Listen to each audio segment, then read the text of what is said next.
Cash Flow Diary Podcast, episode 581. Welcome to yet another exciting episode of the Cash Flow Diary Podcast, the podcast that teaches you insider tips, tactics, and strategies for creating leverage streams of cash flow into your life. Learn from top-performing entrepreneurs, business owners, investors, and thought leaders from across the globe as they share their secrets to success. Like what you learn on this and other Cash Flow Diary podcast episodes? Go to learninvestingnow.com and sign up to receive powerful tips and information that will help you succeed as an entrepreneur and investor. Now, here's your host, investor, entrepreneur, business owner, educator, speaker, author, and master facilitator of Robert Kiyosaki's cash flow game, Jay Massey. All right, ladies and gentlemen, welcome to another episode of the Cash Flow Diary Podcast. I'm your host, Jay Massey, and I'm glad that you are here today because we are going to talk about something that, well, I often believe houses some of the greatest opportunity. In fact, the reason my business, this podcast, and everything else that I have experienced in business exists is because of one simple concept. That concept is simply that where there is chaos, there's cash flow. As many of you know, we got started right around the time of 2008 when everything was falling apart. And today's guest is the founder and CEO of recession.com. I'm, of course, talking about Jonathan Slane. And here's what's interesting that I want you to remember. You and I have a lot of opportunity when things go awry. Here's what I mean.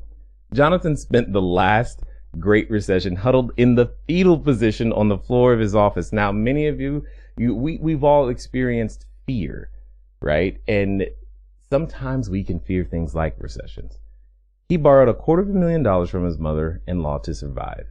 Now he's paid his mother-in-law back and now is here to help you and I figure out why we do not need to fear any recession ever.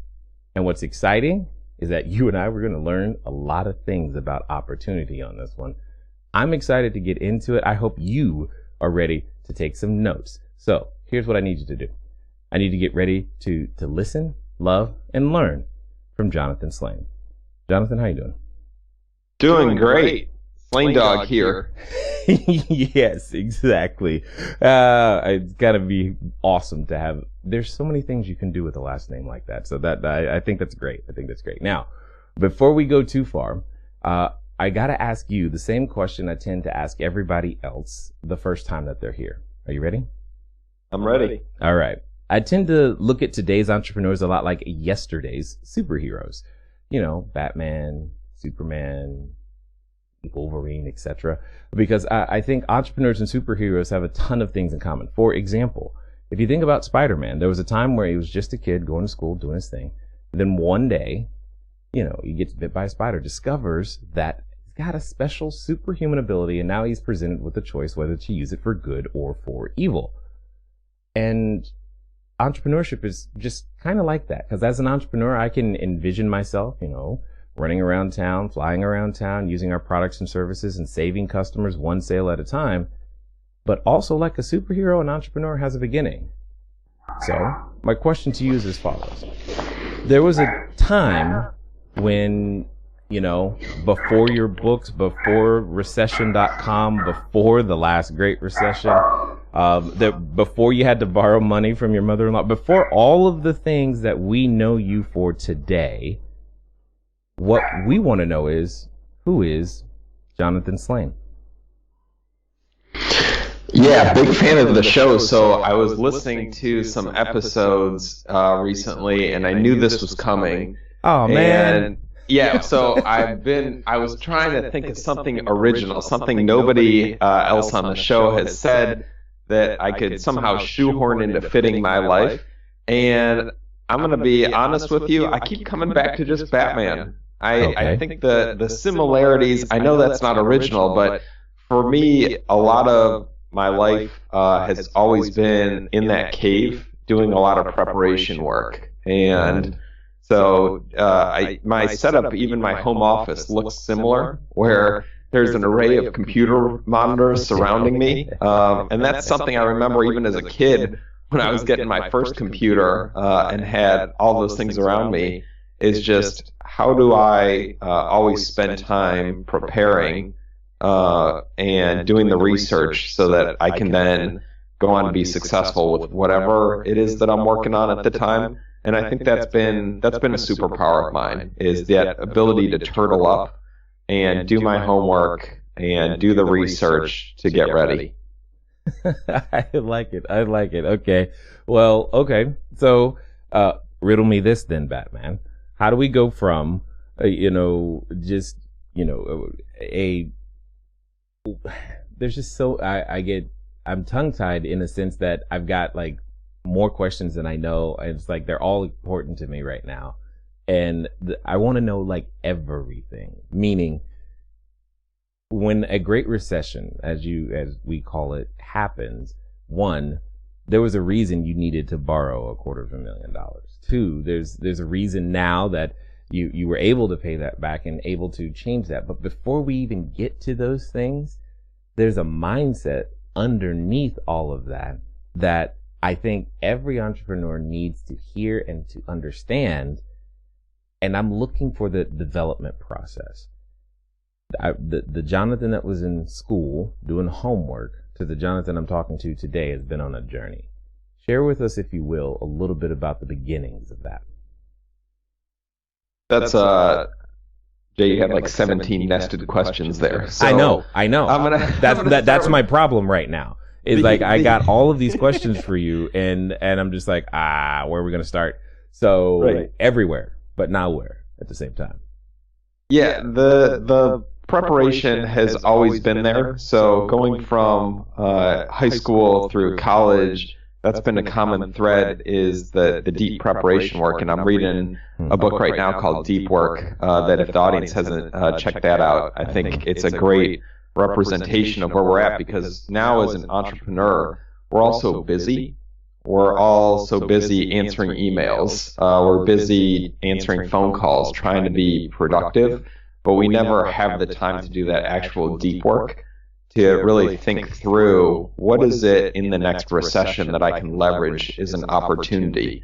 So what is it that I can think about now, that I can plan for, that when the opportunity of a downturn presents itself, I can leverage that to be able to skip past the line, to be able to hack the next recession. So I know a lot of what's popular right now in business media and entrepreneurship is grit and persistence. And if you just hustle enough, if you have 12 different jobs and you go from one to the other and you never sleep, then eventually you can have enough cash flow to be successful. But the message here is that what if there was a different and better way? What if we studied people that made a lot of money using recessions, using downturns as opportunities to skip that whole long waiting period? And so that's really a lot of what the message is, and a lot of what I learned from being so bad at preparing for the Great Recession. I mean, the reason I was huddled in the fetal position was because I was positioned in the worst possible industry. We were selling personal training. And so for the audience out there that's listening, I mean, of all the things that you can try to sell in a down economy, selling high-end personal training sessions has got to be about the worst. It's got to be up there with selling jewelry and selling cruise tickets. It doesn't get much worse. And so really it was figuring out what are the things that do really well in a recession. Where could we position ourselves so that in the next crash, we could actually crush the crash instead of getting crushed by it? You know, what's interesting is here's something unique you have already done. You are the first person to even have the thought process of, like, when you said, what is it in the next recession that I can prepare for? I was thinking, one, that means you're expecting one. Most entrepreneurs, myself included, it's not something I consciously think about going, okay, the next recession is coming. let's make sure that we're ready. We don't think about that. We tend to think about opportunity, different feeling types of opportunities that are going in a completely different direction.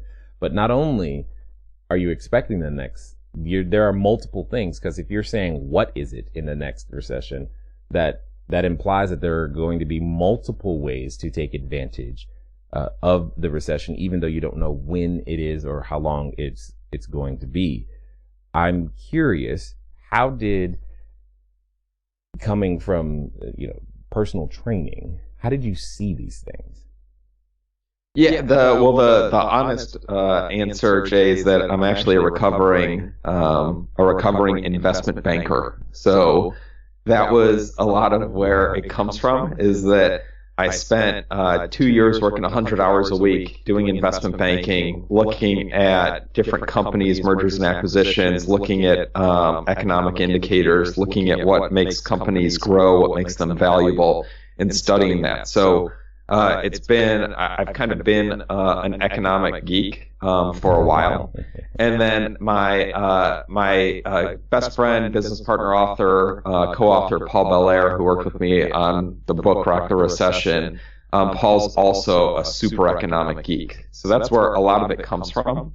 I think the more interesting answer to your question, though, is the entrepreneurs that are in your audience that are listening, we all always have a recession coming. Even if it's not an economic recession, I want you to just think through all the non-economic recessions that hit our businesses. So what if you lose your biggest customer? You're in a recession. What if your 5 best employees leave and they go across the street and start a competing business? That'll put you in a recession. Wow. And then, what if the government changes a regulation? So recently I'm watching the news, I'm seeing all the vaping crisis that's going on, and governments, local governments or state governments in the Northeast have all of a sudden suspended the sale of different vaping products, vape cartridges, CBD oil, has question marks on it. So if you're one of those companies, if you're an entrepreneur that got into the vaping market as a manufacturer or a retailer or wholesaler, all of a sudden your business is in a recession, because overnight that state legislature changed a law that now has directly impacted your revenue. Maybe your revenue went to zero. So do you have a plan for that next recession in your business, even if you don't agree with me that an economic recession is on the horizon? There's always a recession looming for us entrepreneurs. And my gig is just, I want to be prepared for the next one, because it was super painful the last time when I didn't have a plan, and then had to figure it out. So you're actually hitting on something that's really important, and I hope all of the correct entrepreneurs are listening right now, because one of the things that is also happening, similar in the vaping, many of those that are listening right now, myself included, we operate in the short-term rental space. Traditionally what people call, Airbnb and using your properties that way. And we tend to leverage others and all this other stuff.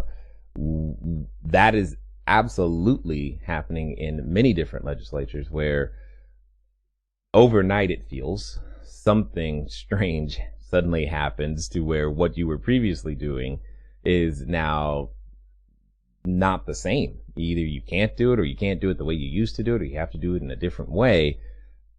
How does one plan around what feels to be random ordinances and legislation that we can't influence or control?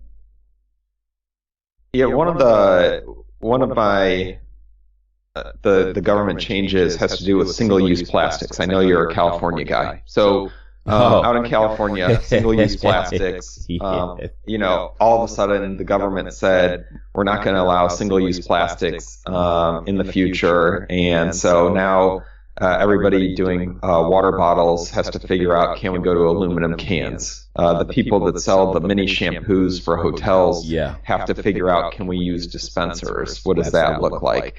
That wasn't an overnight thing, Jay. That's been working its way through the California legislature for a long time. Well, but here's what I mean. Hold on. This is what I mean when I say overnight. It because you don't, everything doesn't pass, so to speak, is what I mean. So it's like, okay, this is something they're discussing. I can't theoretically or even physically prepare for every possible contingency that they're currently discussing. And I don't know what that thing is going. Yes, I can follow it all the way through and what the final version is going to look like. That's what I'm referring to. It's like, we don't really have to do anything or should, we don't know until it actually is a something. And then we've got to do something. Yeah, well, there's going to be a couple lucky entrepreneurs that pick up on these trends, invest in them, and they have different products and services ready to go so that they're in the right place at the right time. And then all the rest of us are going to watch from the sidelines and then write off what they're doing as luck. But we as entrepreneurs, that's a lot of what we do, is we place smart bets in a lot of different areas, and there is a component of luck. But you've got to put yourself in the middle of the street if you're going to get run over by the lucky bus.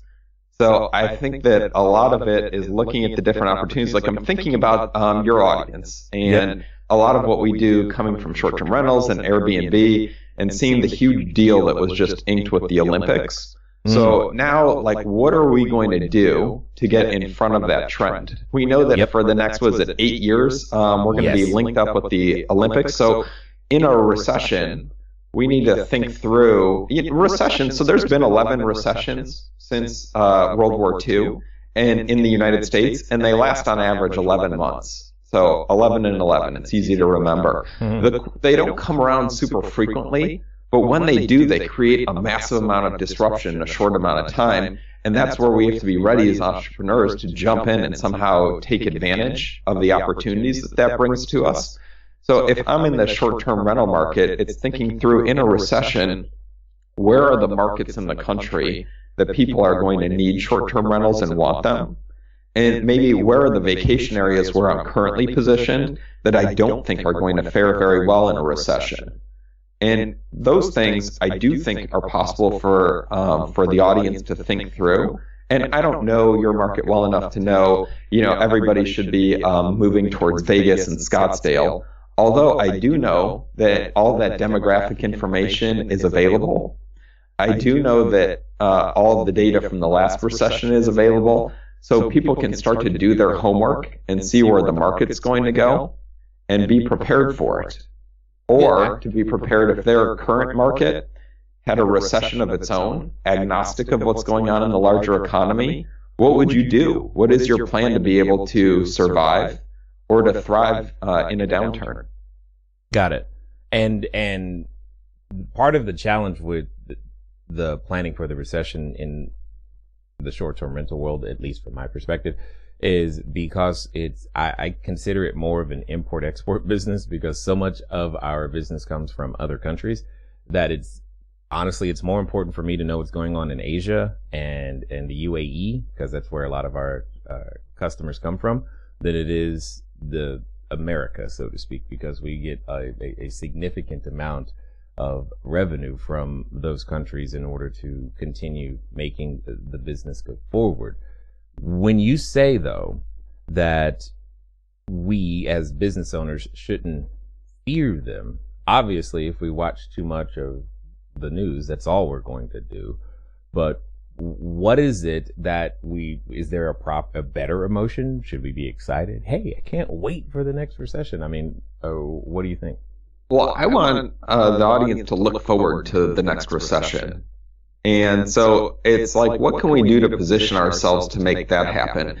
And not that I look forward to the massive displacement that many Americans will feel in a recession. And at the same time, I think as an entrepreneur, we should be getting ready for it. So it's thinking through, like, if you're talking about a lot of clientele being from Asia and the UAE, then what could the marketing look like if we were to dip into a recession? Could it be that, hey, now's a great time to come to the U.S. and visit because of currency imbalances that make it so that it's actually cheaper for you to come to the U.S.? Right. Could we market that since we're in a recession, it's actually a benefit to you and your currency coming from Asia or other places around the world?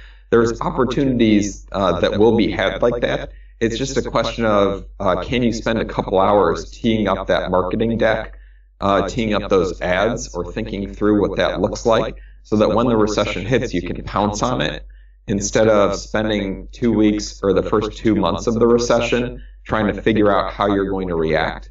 Because like I said earlier, they only last on average 11 months. The shortest one, 6 months. The longest one, the Great Recession, which was 18 months. And so you just need to be prepared to act to take advantage of everything that it's got to offer. So earlier you mentioned that studying individuals who, did well during recessions. For those in the audience, who are some of those individuals that you think would make a perfect model? Yeah, so one of them is Christy Hefner. So I interviewed Christy for the book, and she talks about how she was running the Playboy empire, and she's Hugh's daughter, or Hef's daughter. So in any case, talking through, though, how they were thinking at Playboy, because during the Great Recession, that was a while ago, back when there used to be newsstands, and they used to have copies of the actual magazine. Right.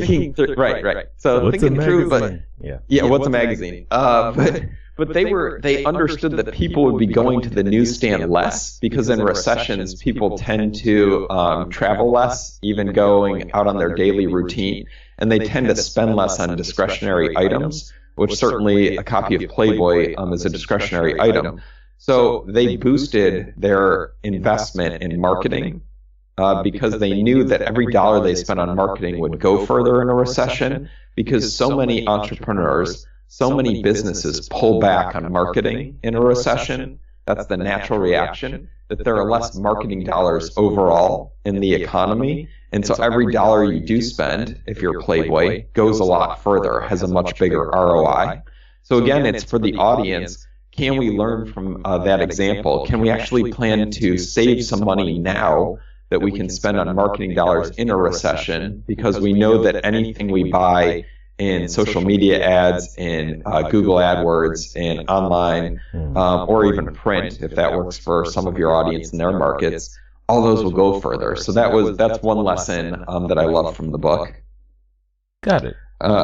And then another one is just there's a company called Lithco that we talk about in the book, and they're a large contractor. They do a lot of concrete work, but really they saved up a big war chest going into the Great Recession, and then were able to buy a lot of other companies that were not prepared, that had bankruptcies, that had to go out of business, that did not have the balance sheet to support their business. So again, for your audience, it's thinking through, if we were to save up, then what are the properties that we could buy when other people aren't prepared? Or how could we arbitrage those opportunities if we had cash?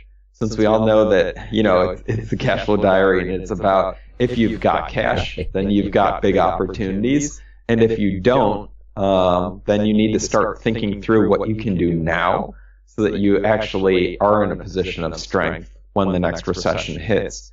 And the good news is that if the audience is listening to this pretty soon, I think we've got until at least middle or late 2020 until we're going to have an event. So there's still time to do something. There's still time to rock the recession instead of having it just rock you. What's funny about you saying that, someone at church the other day was literally asking me, is this a good time to buy real estate, all that type of stuff? And I gave him my thoughts, and I said, you know what, I the one thing I do believe is you don't have to worry about anything until after we figure out this next election cycle. Then it's something, I don't know what, but something is likely to happen, and kind of go from there. With that being said, okay, so let's go with this idea of, we've got until late 2020. What is the number one thing? Is there, a number one thing? What could I do right now? Because I know there's someone who's driving, walking the dog, hoping, okay, Jonathan, I believe you. What do I do now? Yeah, so the first step is to assess where you're at and to benchmark your recession readiness. And the plug is, the website is recession.com, If you go there, there's a 20-question survey called our Recession Readiness Assessment. It's free. We've had over 1,000 people go take it because I want to collect the data and understand how ready business owners and entrepreneurs are for a recession. But if you start with benchmarking, then you'll get your recession readiness score from 0 to 100, and you'll know how ready you are for the next recession. And you'll know which questions, which areas you need to focus on in order to start preparing. So first gear in our world is to just assess and figure out where you're at. If you take it and 0 is the worst and 100 is the best, and you score a 50, that means you're likely to have a painful time. You're likely to be borrowing money or crying in the corner like me in the next recession. If you score a 90, that means you should be looking forward to the next recession because you are ready to have it be an opportunity for you to grow the business. So first thing is to just get a baseline for where you're at. Understand it takes 5 or 10 minutes, and you can do that. And then the second gear from there, Jay, is that people need to tune up their business and their personal life to get ready for the next recession. And that tune up, it's like, what is your current level of debt? And what do you want to do about that before the next recession? How much of a line of credit do you have, whether it's a personal line or a business line of credit? Do you have enough available to support you in the worst of a recession? Or, more interestingly, do you have enough line of credit available if you have some great opportunities come your way so that you can take advantage of them? If you've got things like personal guarantee on any business debt that you have, now is a perfect time to see if you can get your bank to cap or eliminate your personal guarantee, because the economy is still strong. Banks will have that conversation with you right now. In a downturn, though, the bank's going to laugh at you if you try to reduce your personal guarantees. And nobody is thinking about this right now because it's been a decade since we've had a recession, and we're all just getting complacent. So nobody's thinking I should try to get my personal guarantee reduced, because I'm guessing a lot of the audience has also not owned their current business in the last recession. So a lot of these might be post-recession businesses where you got into short-term rentals in the last 1, 3, 5, even 7 years, and you've just never experienced it. So that's where we're trying to get people thinking through, can I benchmark where I'm at? Can I assess and tune up my situation? And then from there, they'll do things like race and prepare to accelerate in the next recession. Well, you're 100% accurate. Anyone who's practicing short-term rentals was not. It's very unlikely, given the fact that Airbnb is not that old. Yeah, fair enough. Yeah. It would be very impressive if someone had the business before then that wasn't working, in the more traditional sense. But there's something that you just said, and I want to kind of possibly play devil's advocate for a second. You mentioned lines of credit, etc. But if we look at what happened back in the 08s, one could make an argument that having a dependency or even thinking that credit as the potential resource, I can't count on that being there, can I? Yeah, so if you have a line of credit, let's say it's $1 million to keep the numbers round, sure, and you're not drawing on it, so you haven't used any of it, you've just got $1 million in credit available, then as soon as you see on CNN and you see on Fox and CNBC that we're in a recession, you may draw that $1 million off your line of credit and put it into your checking account.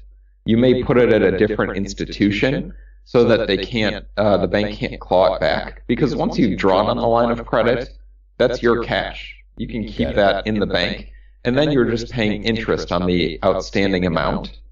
And so that opportunity might help you to backstop your portfolio, or it might give you the opportunity to make purchases. I understand what you're saying, that the bank that originally issued you the line of credit may reduce it. Mm-hmm. They may say, you have this $1 million line, we're reducing it to 0, so as you pay it back, you can't redraw on it, so it's no longer a revolving line of credit.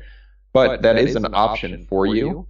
but it's only an option if you already have the line of credit available to you when we go into a recession. It will be very difficult for you to create a new line of credit once we're in a recession. And yeah, I mean, I understand that that's an aggressive tactic. I'm just trying to give the audience options that they can think through.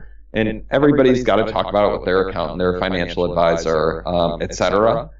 But it's something, if you're going to be prepared for a recession, you need to think about these things now, because these options don't exist once it's already all over the news and the economy starts to tip. Totally understood.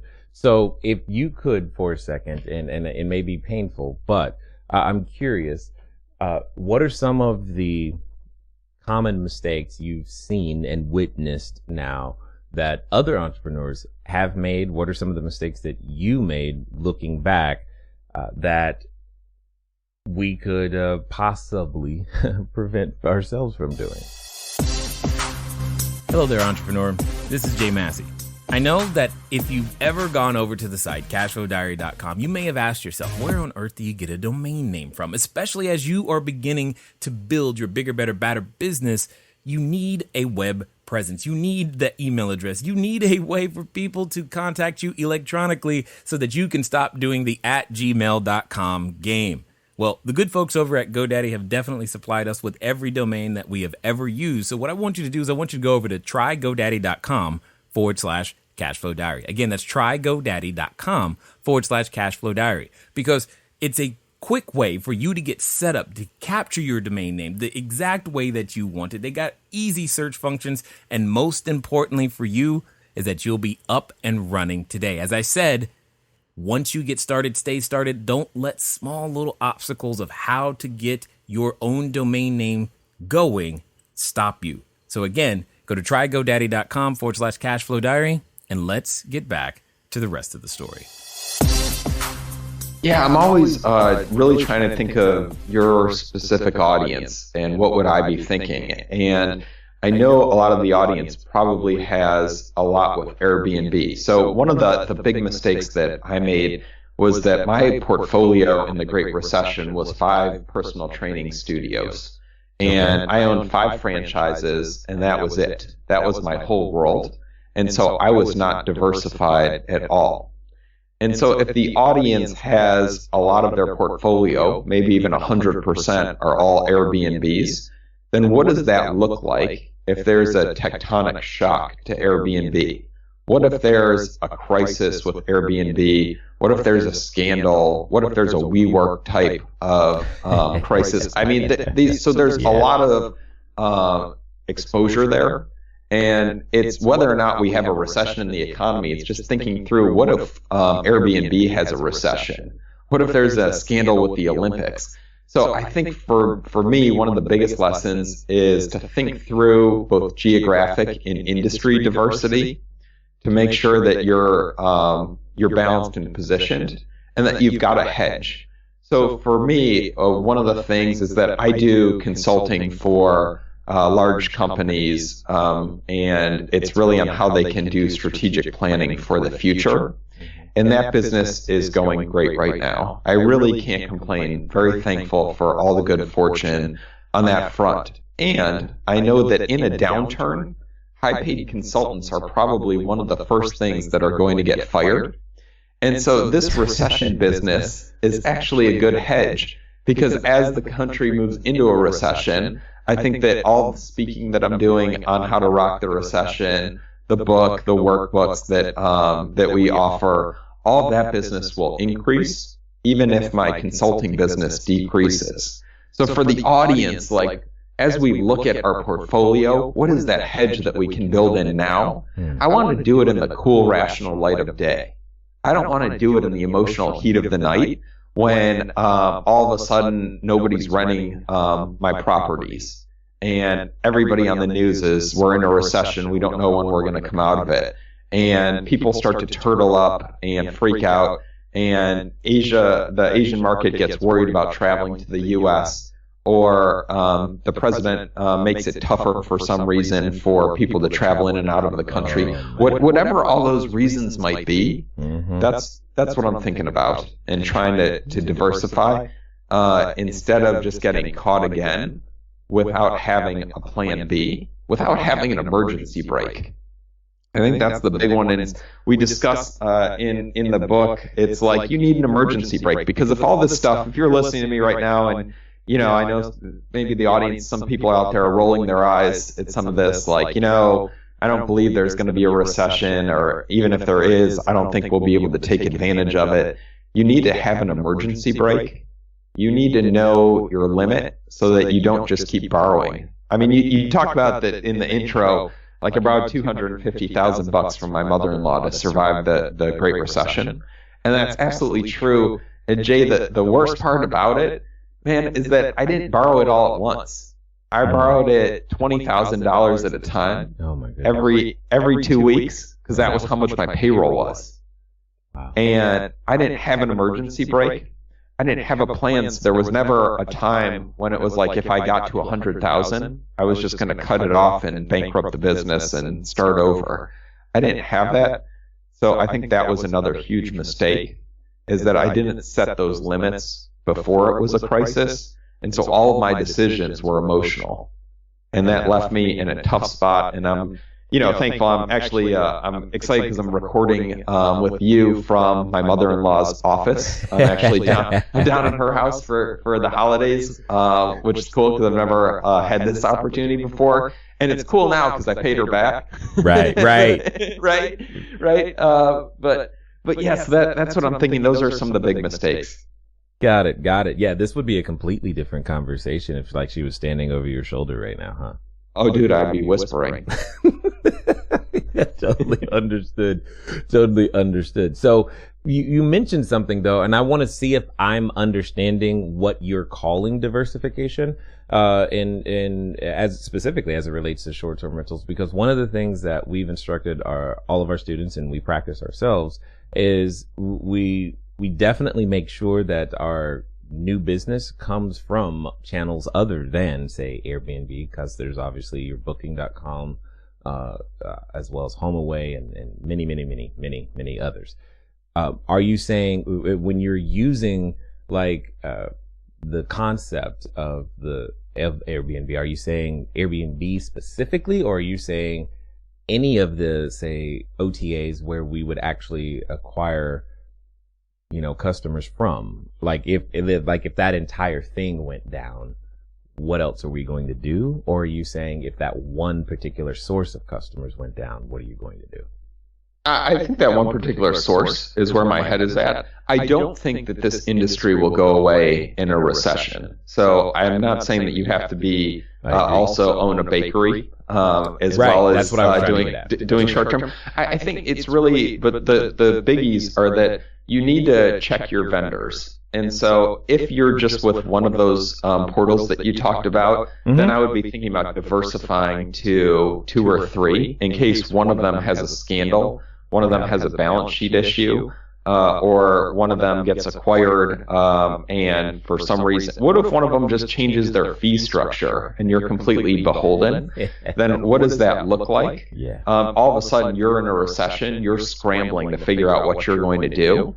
And so that's one piece. The second is geographic diversity. Yep. And so thinking through, do I want to be in multiple markets? And I understand that has challenges, but so does everything in business. And then the last one is, are there different industry categories that I can serve? So is all of my business vacation goers? Is there some business rental, stuff that I can do because those markets maybe hedge each other?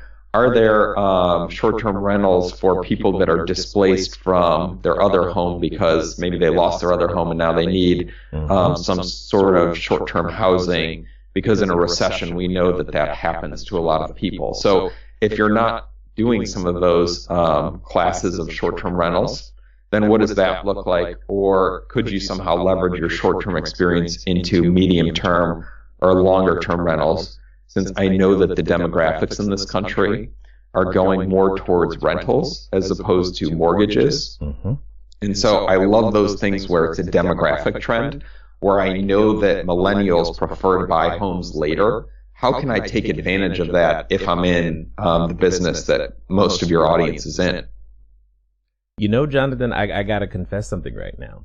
I thought I was going to feel a little bit more sad or discouraged when talking about recession so much, but right now I'm really excited listening to what you're saying. Mostly because a lot of what you're saying is exactly what we did, but I didn't do it for these reasons. I was just doing it because, I didn't want to have a single point of failure. That's how I usually call it. And I was scared of depending on any one customer demographic for business. So what are some of the things that you have seen, I guess, either as a consultant or in the process of, working with so many companies, that is there any, well, let me say it this way. Is there something, because if you're looking at a big company, that's one thing, but when we're talking the smaller companies, is there something that we're more vulnerable to than them? And if so, what that might be?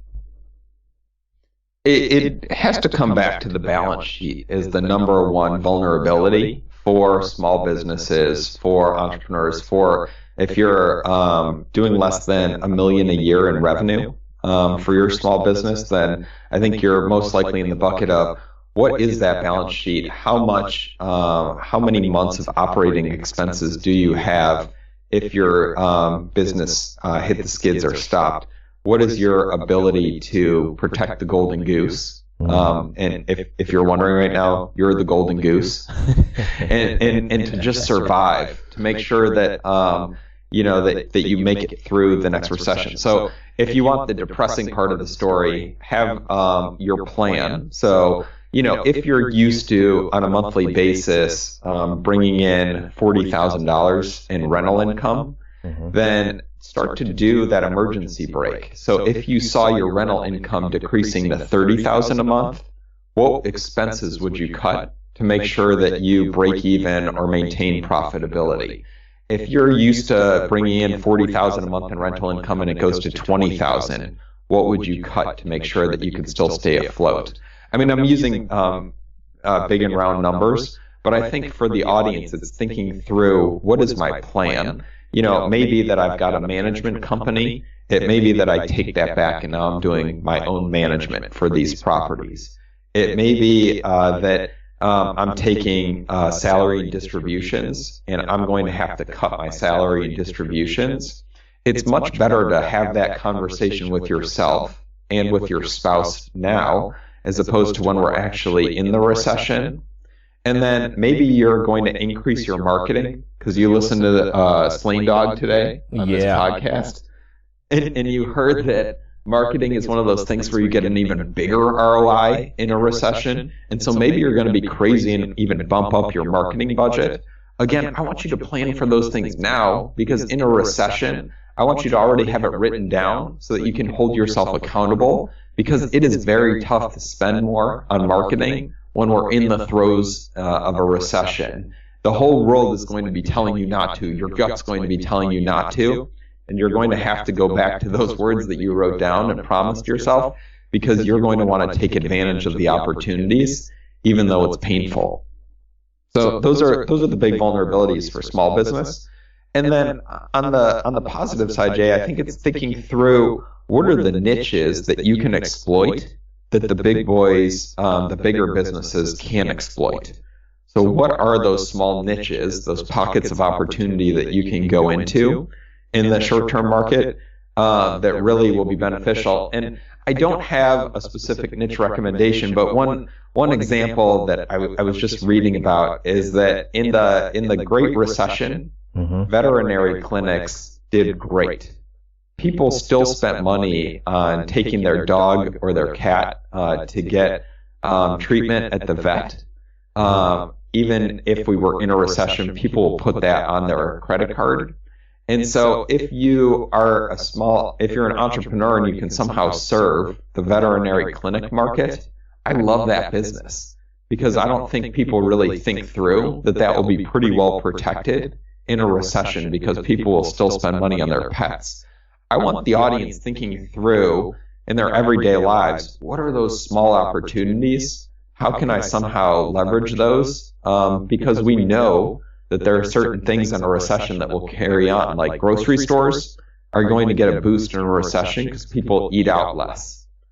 So how can you think through what you're doing that will allow you to just take advantage of some of those natural trends?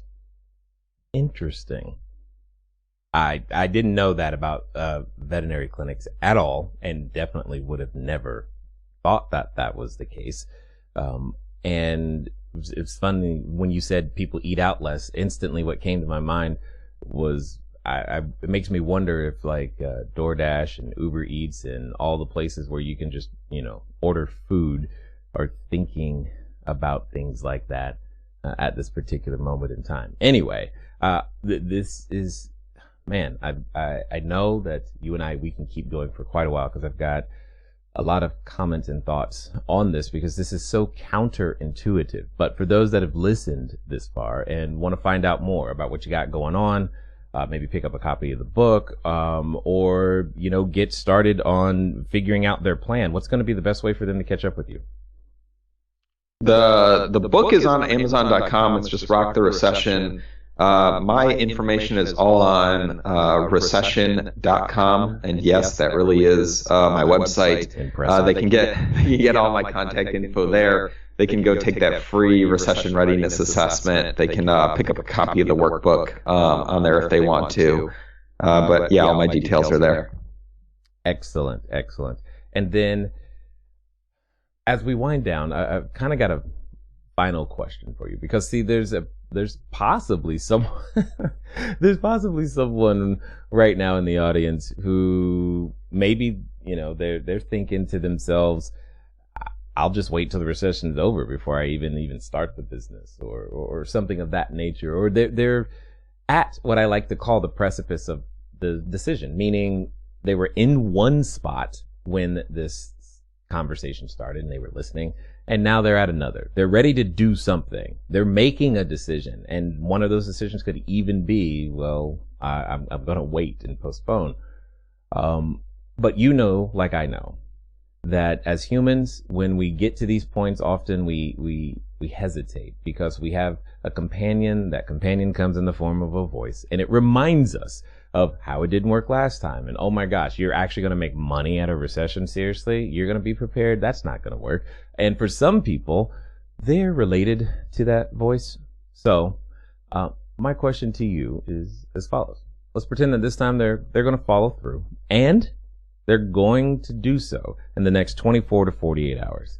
What would you suggest that they do? First thing is doing the assessment. Again, I always have to pivot back to that to just know where I stand and what the things are that I want to focus on, because that's the most tactical thing that you can do when it comes to recession planning, is to start with benchmarking. It's something, I didn't make it up. It's something that, as I talk to countless CEOs of companies, and I talk to entrepreneurs that were successful at using the recession as fuel for them to have massive growth. It's where they start, and so why reinvent the wheel? So that would be the first tactical starting point, Jay. And then as a lifelong entrepreneur myself, my last and only boss when I was investment banking told me a long time ago that I was too much of a pain in the ass to work for anybody anyways. And so from there, it's just been a choice with higher highs and lower lows for me, all the way from fetal position in the corner of the office to right now, just being lucky enough to have that opportunity to be on TV with Fox or on TV with Cheddar. And looking back, I think a lot of it was just getting started, taking the plunge. So hopefully the audience that's stuck with us this far just takes the plunge. If you want to be checking out the recession stuff and leveraging that, that's at recession.com. But really appreciate everything you're doing here to help entrepreneurs get started, especially cash flowing, because that's really that's the lifeblood of all the businesses that we have. 100%. I definitely thank you for taking what many experienced as a negative and finding the positive within it, and then being willing to share that information. Because dude, Jay, I'm on a mission, man. Nobody should have to borrow money from their mother-in-law. Completely understood. You are protecting families.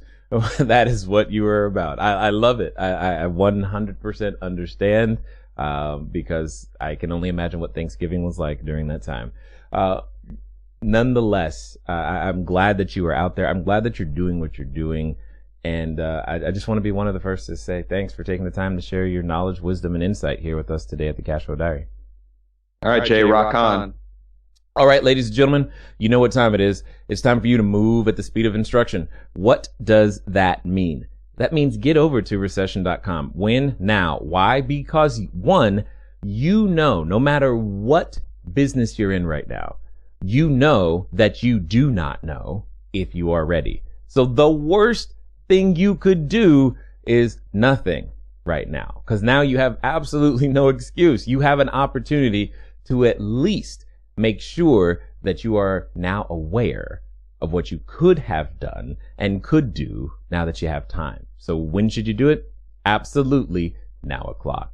I'm glad that you guys listened. I'm hoping that you are in the process of typing the words recession.com inside your browser in another window somewhere, because at the end of the day, if you're not around, if your business isn't here, it can't do any good. It can't bring your family what you intended it to bring in the first place. Ladies and gentlemen, it's been fun talking to you guys today. I look forward to talking to you soon. Until next time.